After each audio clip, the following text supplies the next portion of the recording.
Thanks for joining us today to learn more about the PKU Registry and the first 3 surveys that you'll be working on. To get to our demonstration patient, we'll click on Participation, and we'll scroll down here to Demo to Patient. Now that our demo patient has registered and provided consent, he can begin to enter his information into his surveys. You can see by looking over here at the right-hand side of the screen, as of right now, no surveys have been completed. So let's begin to get started. Taking a look at the first 3 surveys we see listed on the screen about the participant, contact information, and demographics, you can see it will be necessary to complete the first survey about the participant in order to go on and complete the information and contact information. When we open the first survey by clicking on Take, in just a moment on the right-hand side of the screen, you'll see small red print in the upper corner here. This is where you can find a list of questions that are in this particular survey.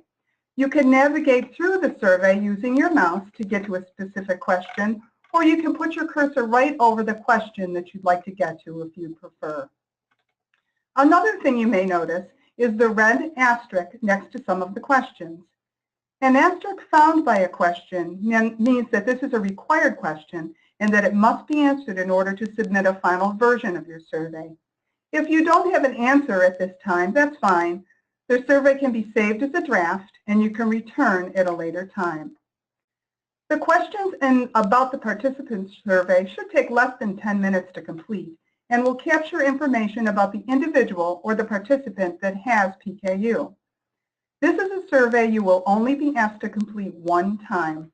Let's work through this together to show you. So the relationship of the person answering the questions, I'm going to say that I am Demo 2's mother and that I am responsible for him 100% of the time and that, yes, he is living. It gives you an opportunity to fill in a birth date and the gender of the person at birth. We want to fill in a first name.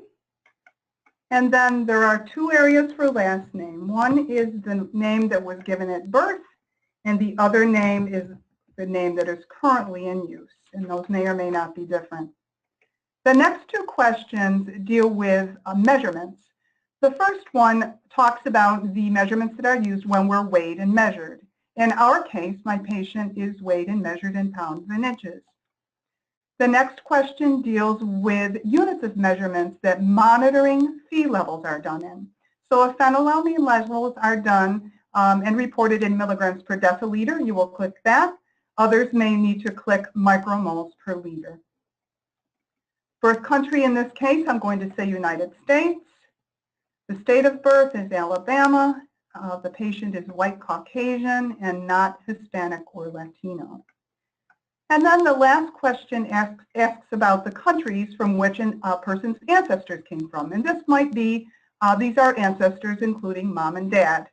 So for the sake of ease, I'm going to check Belgium.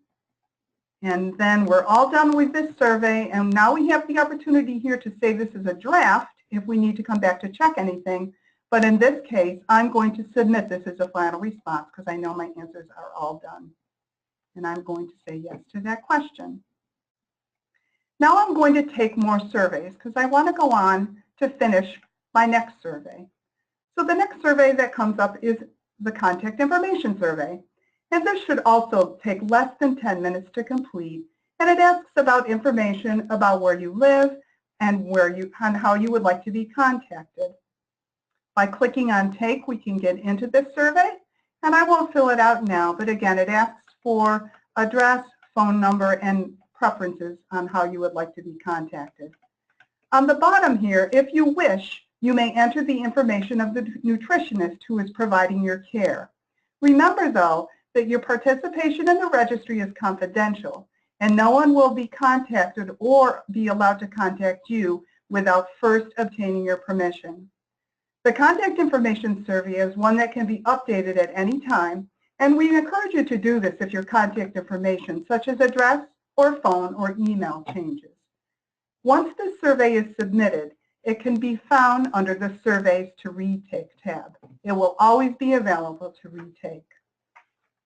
And finally, the Demographic Survey is a short survey and contains just 5 questions that pertain to household size and income, marital and employment status. You will be reminded to complete and update this survey once a year if you have any changes.